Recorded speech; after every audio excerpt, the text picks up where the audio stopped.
Hello, welcome to Rates for Vets again. Again, this is October 9th, year 2020, time 3:05 p.m.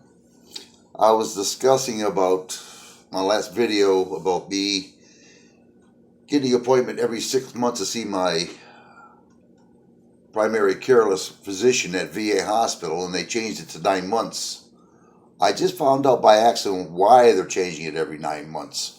Please watch this documentation here. Now I know what's going on here.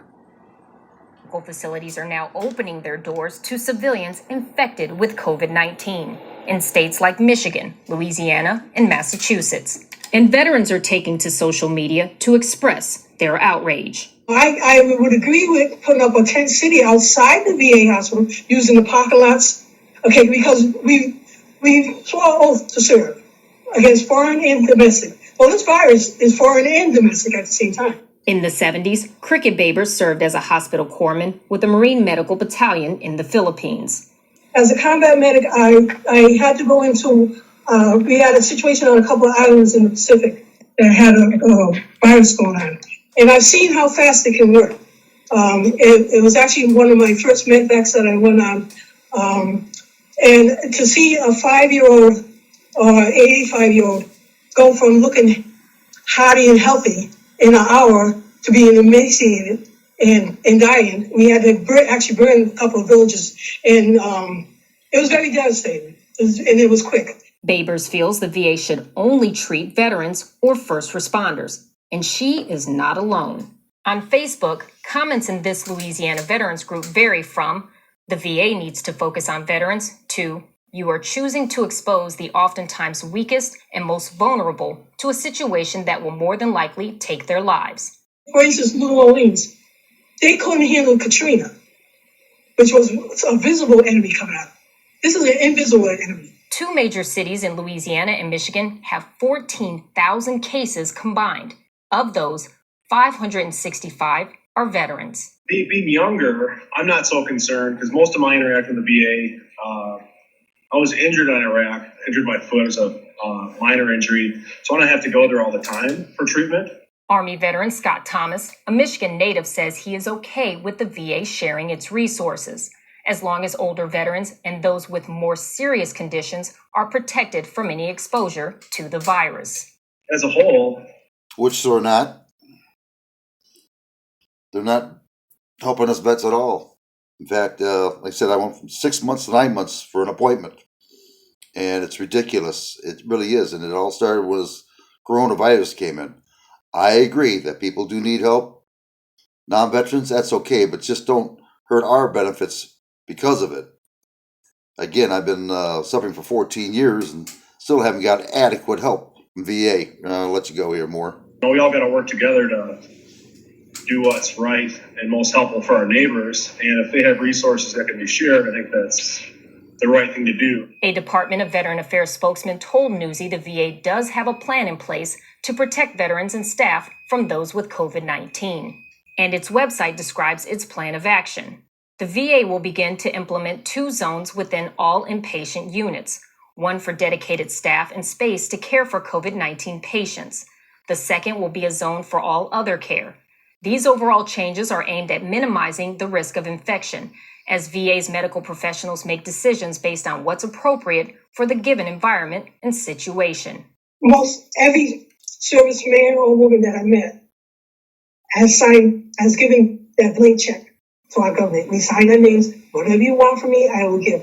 But if I can't give my whole mind to it because it's in my neighborhood, then I have to say I have to be harsh about that and say VA facilities should only be for the people I name. It is unclear when medical facilities will begin treating non-veterans with COVID-19. But to date, at least 167 veterans have died after being exposed to the virus, and 3,300 have contracted it. Therese Garnier, Newsy, Washington. Very good, eh? Yeah, I don't know about Veterans Administration anymore, VA. I don't know. They're really getting bad to us veterans. My best advice is when you go to a Veterans Administration and you talk to your primary careless physician, and I mean what I say here, Always get your medical records of what they did to you that day. Keep documentation. Find out if they're lying about what you were asking about at the doctor's office. I have caught them quite a few times falsifying my records and making them look good and not me. I've asked many times for help and they never put it on there that I asked. If I would have been a drug addict, the first thing they would say is, how long you been taking it? They'd be writing it down on a computer. Who did you take it for? From what person did you take it for? A dope dealer, they'd write that down. How long you been taking it? They'd write that down. What were you taking? Was it just this or was it other hard medication, drugs? They would write that down. Then I'd be getting a blood test. Then everything be written down on records. But if you ask them for a simple thing like, I want to go to a chiropractor, why? And you tell them, they don't put it on there. They dismiss the whole thing. All right? Or if a doctor doesn't do anything that he's supposed to help you out with, because he's lazy, he doesn't put it down on records, in his medical records. It's amazing. So my best advice is every time you go to VA, I don't care how small it is, get your medical records on that day. Save them, just in case something should happen you can fall back on. This way you know if they're lying, falsifying your records or not. If you do, well, talk to your primary care physician. If that doesn't work, then talk to your advocate. That doesn't work, go to your head administrator who runs the whole place. If that doesn't work, then that's all I can tell you, unless you can get a lawyer. It's just amazing. Your voices are just being totally silenced. And believe me, VA is not that good for the amount of money that we taxpayers pay out and the veterans have served. It's amazing. This is why they have other organizations to help veterans, like Two Towers. I forget the name of the other places. I don't watch TV that much, but it's just, because VA doesn't take care of these people. It's amazing. Wounded Warriors, that's another organization. It's just, and don't go to VFW. I hate to tell you that for help because they will not help you out. I already know that. I went through it already. They so there's nothing you can do, blah blah blah, and it's just a runaround. It is. It's just a constant runaround. This is why I'm going through this way, to wake up American people to find out that VA is a tyrant VA place. It's government run, and if anything about a government, they make rules, but it doesn't apply to them. It only applies to us. Again, I thank you very much. Subscribe on the button there. Put your thumbs up. If you have any comments, please write to me. If I know the answer, I'll tell you. If I don't, well, I can't help you.